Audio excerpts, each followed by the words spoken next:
दोस्तों नमस्कार। मैं डॉक्टर दुर्गा शंकर शुक्ला, मैं खेलती इंडिया चैनल में आपका स्वागत करता हूं। आज दोस्तों जानते हैं कि एबीजी का इंटरप्रिटेशन कैसे करते हैं। आइए कैसे करते हैं, चलिए शुरुआत करते हैं वीडियो को। ये एबीजी मशीन है, एबीजी कार्ड दिए गए, दोनों को अलग भी कर सकते हैं मशीन को। कार्ड को मशीन में दिखाएगा कैसे इंसर्ट करते हैं, और सैंपल यहाँ छोटे से गोला होता है इसी में डालते हैं। 0.5 ml से कम ही सैंपल लेते हैं, 0.4 ml सैंपल लेते हैं और स्लो पुश करते हैं और एबीजी रीडिंग आ जाती है विदिन 5 सेकेंड में। ये देखिए मशीन कार्ड और मशीन दिखाई गई है। ये कार्ड का है, ये चिप लगी होती है, देख रहे हैं चिप है, एक्सपायरी डेट इसमें होती है, सब चेक कर लिया जाता है। आइए दोस्तों, ये एबीजी की रिपोर्ट होती है जिसमें पीएच क्या आता है, पीएच की रीडिंग आई है। पीएच नॉर्मल वैल्यू होती है 7.35 टू 7.45 होता है। PCO2 होता है 35 से 45 होता है, और PO2 होता है 70 टू 100 होता है। बाई कार्ब होता है 20 टू 28 होता है। बाकी इसमें सोडियम की नॉर्मल वैल्यू 135 से 45 होती है। पोटेशियम की 3.5 से 5 होती है। क्लोराइड क्या होता है 95 से 110 होता है। और ग्लूकोज ब्लड में कितना 70 से 110 होता है। और लैक्टेट कहता है 0.5 से 2 तक होता है। ये एबीजी की रिपोर्ट है जिससे हम एबीजी का इंटरप्रिटेशन करते हैं। आइए, ये एबीजी की रिपोर्ट ये भी है जिसमें इलेक्ट्रोलाइट में सोडियम, पोटेशियम, क्लोराइड और कैल्शियम भी दिया गया। क्लोराइड कितना होता है 98 से 107 तक वैल्यू होती है। ये भी रिपोर्ट आप देख सकते हैं जिसमें गैसेस की वैल्यू दी गई है। इन्होंने ये पास्कल्स में दिया है, किलो पास्कल्स में दिया है। अब आते हैं एबीजी का इंटरप्रिटेशन कैसे करते हैं। अगर पीएच जो होता है एसिडिटी और एल्कनिटी डिसाइड करता है।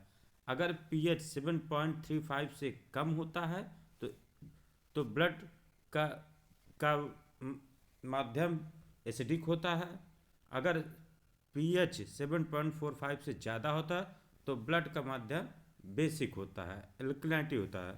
PCO2 क्या होता है, अगर CO2 बढ़ा होता है तो मतलब ब्लड एसिडिक है, और PCO2 की वैल्यू क्या आती है 35 से 45 होती है। पीएच की नॉर्मल रेंज क्या आती है 7.35 टू 7.45 होती है। बाइकार्ब होता है, बाइकार्बोनेट क्या है बेस होता है। अगर बाइकार्ब बढ़ा हुआ तो मतलब बेसिक है, ब्लड का नेचर क्या है बेसिक है। वो बाइकार्ब कितना होता है नॉर्मल वैल्यू 22 टू 26 या 28 किसी में। और PO2 क्या होता है, ये हाइपोक्सिमिया शो करता है, ये 80 टू 100 होता है। अब एबीजी का इंटरप्रिटेशन देख लेते हैं, कब एसिडिक होता है, अब कब बेसिक रेस्पिरेटरी एल्कोलिसिस होगी, कब रेस्पिरेटरी एसिडोसिस होगी, मेटाबॉलिक एसिडोसिस होगी, मेटाबॉलिक एल्कोलिसिस होगी, मिक्स्ड एसिडोसिस होगी और मिक्स्ड एल्कोलिसिस होगी। जब देखिए रेस्पिरेटरी एसिडोसिस में क्या होता है, पीएच कम होगा तो और PCO2 ज़्यादा होगा, और बाइकार्ब नॉर्मल और या ज़्यादा हो सकता है।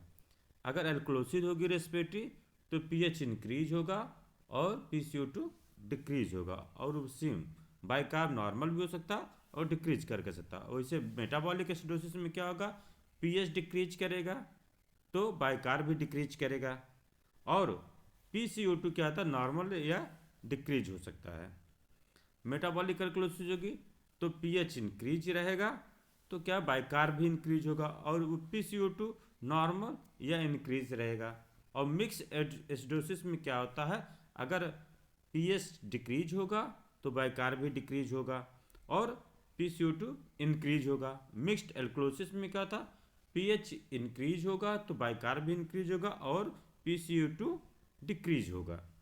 और इन सब चीज़ का कंपनसेशन रीनल करता है या रेस्पिरेटरी कंपनसेशन होता है, या मेटाबॉलिक एसिडोसिस होगी तो कंपनसेशन लंग्स करेगा।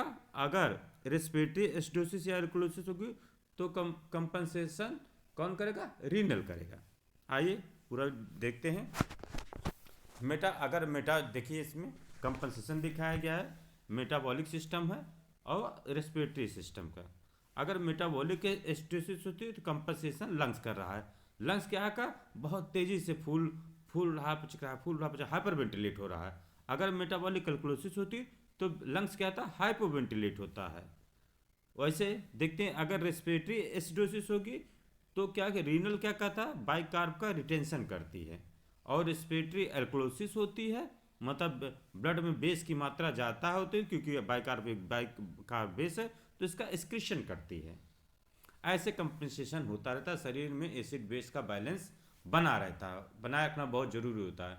कभी कभी क्या होता है कि बैलेंस में सोडियम पोटेशियम इलेक्ट्रोलाइट की भी इम्बैलेंस हो जाता, पोटेशियम बहुत ज़्यादा हो जाता, तो और पेशेंट की कंडीशन यूरिन आना बंद हो जाती, तो उस समय हम लोग क्या करते हैं कि अगर तुरंत डायलिसिस मरीज को करना ज़रूरी होता है, तो मशीन मरीज को कहते हैं डायलिसिस पे ले लेते हैं, उस मशीन के थ्रू कर देते हैं। और बाइकार्ब और ऑक्सीजन इस सब चीज़ का बैलेंस वेंटिलेटर से कर देते हैं। आइए देखते हैं इंटरप्रिटेशन में क्या होता है। अब रेस्पिरेटरी एसिडोसिस समझते हैं, और रेस्पिरेटरी एल्कोलोसिस में इसका कंपनसेशन बाइकार्ब और कितने यूनिट होता है। जैसे रेस्पिरेटरी एसिडोसिस में क्या होता है, पीएच कम होगा, लेस देन 7.35 होगा, तो क्या होगा रेस्पिरेटरी में PCO2 ज़्यादा होगा। अगर PCO2 ज़्यादा होगा तो उसको बैलेंस करने के लिए बाइकार्ब भी ज़्यादा होगा। अब आते हैं एक्यूट में क्या होता है। अब ये तो रेस्पिरेटरी सिचुएशन, अब कंपनसेशन कितने का होता है। अगर एक्यूट कंपनसेशन में रेस्पिरेटरी एक्यूट केस है तो क्या अगर 10 यूनिट PCO2 बढ़ेगा तो 1 यूनिट बाइकार्ब बढ़ेगा।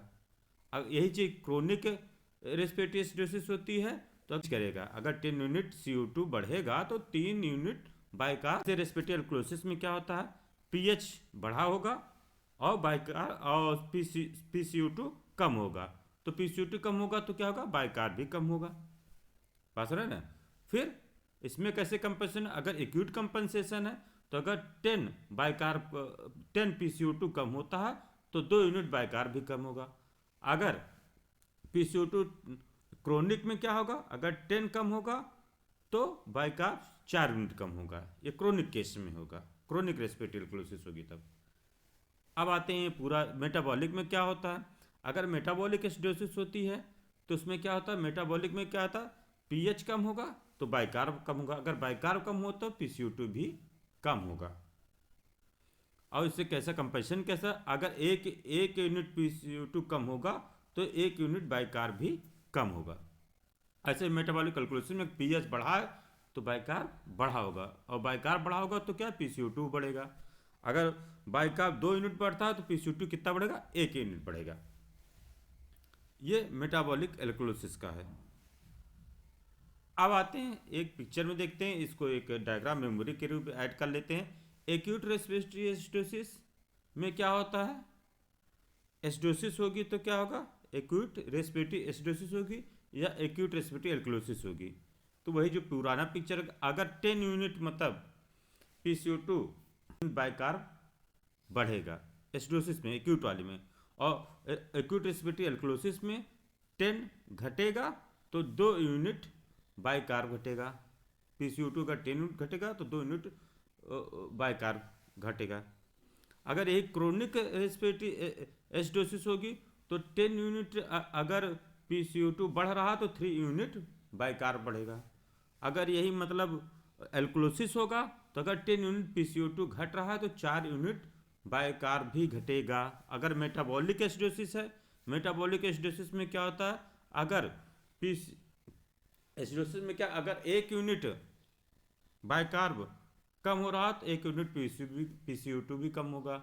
अगर मेटाबॉलिक एल्कोलोसिस में 2 यूनिट बाइकार्ब बढ़ रहा तो 1 यूनिट PCO2 भी बढ़ेगा। ये आपको याद करने के लिए था, इसमें सही से याद करने के लिए +1 कर देते हैं। हर जगह क्या था, एसिडोसिस है में +1 करके दूसरी एल्कोलोसिस की रीडिंग ले सकते हैं। ऐसे क्रोनिक रेस्पिरेटरी एसिडोसिस में +1 करके 3 के बाद 4 आ गया। ऐसे मेटाबॉलिक है तो 1 +1 कर दिया तो 2 आ गया। इस तरीके से इसको मेमोरी में याद कर लेते हैं। अब और इसके बाद क्या कहते हैं, एबीजी इंटरप्रिटेशन तो आपको आ गया होगा कि एसिडोसिस क्या होगी, रेस्पिरेटरी एसिडोसिस क्या होगी, और रेस्पिरेटरी एल्कोलोसिस क्या होगी, एक्यूट रेस्पिरेटरी एसिडोसिस क्या होगी, और क्रोनिक रेस्पिरेटरी एसिडोसिस क्या होगी, और एक्यूट रेस्पिरेटरी एल्कोलोसिस क्या होगी, और क्रोनिक रेस्पिरेटरी एल्कोलोसिस क्या होगी, मेटाबॉलिक एसिडोसिस क्या होगी, और मेटाबॉलिक एल्कोलिसिस क्या होगी। कंपनसेशन क्या होगा, कंपनसेशन दो ही तरीके होते हैं, रीनल होते हैं और मेटाबॉलिक होते हैं। अगर मेटाबॉलिक एसिडोसिस होगी तो कंपनसेशन लंग्स करता है, अगर रेस्पिरेटरी एसिडोसिस या एल्कोलिसिस से होगी कंपनसेशन रीनल करता है। जिसमें रीनल करेगा तो उसमें बाइकार्ब का एक्सक्रीशन बढ़ाएगा या रिटेंशन करेगा। अगर ये दो पॉइंट होते हैं। अब आते हैं और इसके बीजीके में और अगर पढ़ना है तो हम सबसे पहले में क्या पढ़ते हैं, कैलकुलेट एनायन गैप कैलकुलेट कर सकते हैं। नंबर 2 पे इफ़ एनायन गैप इंक्रीज करा कैलकुलेट डेल्टा एनायन गैप और करेक्टेड बाइकार्ब। नंबर 3 क्या है, check pH and PCO2 and compensation adequate. इतना आपको होना चाहिए। धन्यवाद मित्रों। अगर एबीजी आपको आ गया हो और इन सब चीज़ों के सेटिंग वेंटिलेटर में होती है। वेंटिलेटर से दे के पेशेंट को रिवाइव करते रहते हैं। एबीजी की रिपोर्ट देख के वेंटिलेटर की सेटिंग डिसाइड करते रहते हैं। उसमें कितना टाटा बलूम रखना है, कितना रेस्पिरेटरी रेट रखना है, प्रेशर कितना रखना है, अब के कौन सा वॉल्यूम कंट्रोल पे लेते हैं वेंटिलेटर को, या प्रेशर सपोर्ट मोड पे लेते हैं, या प्रेशर कंट्रोल मोड पे लेते हैं, या SIMB मोड पे लेते हैं, SIMB मोड पे लेते हैं। तो ये सारे वेंटिलेटर के मोड होते हैं, इन्हीं के अनुसार सेटिंग होती है। इन्हीं के अनुसार ऑक्सीजनेशन डिसाइड करना, कितना ऑक्सीजन देना है, कितना रेस्पिरेटरी रेट रखना है और कितना टाइडल वॉल्यूम उसका रखना है। और सबका टारगेट एक पॉइंट होता, वो बहुत विस्तृत जानकारी है, उसके लिए वेंटिलेटर को पढ़ना पड़ेगा। मित्रों, आपको मैंने बहुत चीज़ें बताने की कोशिश की हैं। अगर आपको समझ में आया हो तो कृपया चैनल को सब्सक्राइब कर दें। धन्यवाद।